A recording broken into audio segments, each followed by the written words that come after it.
Ekitabo kya Zabbuli eshura y'igana 15. Okwokuramya ebishushani okukira okwesiga Mukama buri obushema. Tiitwe tushemereire kuheebwa ekitiinisa ayi Mukama, tiitwe kureka izina ryawe ahabw'embabazi zawe n'amazima gawe.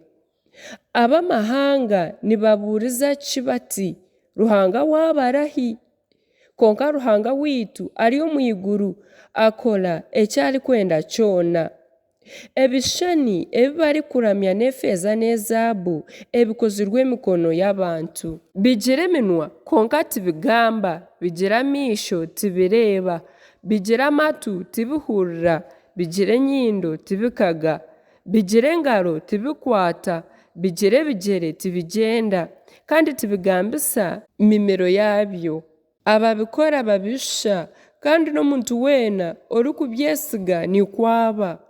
Iwe Isirayiri yesigye Mukama, niwe muhwezi waabo kandi engabo yaabo. Imwe ab'enju ya Aroni mwesigye Mukama, niwe muhwezi waabo kandi engabo yaabo. Imwe abatiina Mukama mumwesigye, niwe muhwezi waabo kandi engabo yaabo.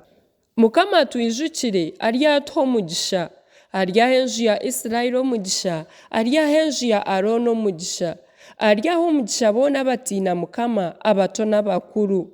Mukama bakanyise imwe n'abaana banyu.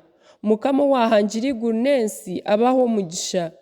Eiguru n'erya Mukama konka ensi akagiha abantu.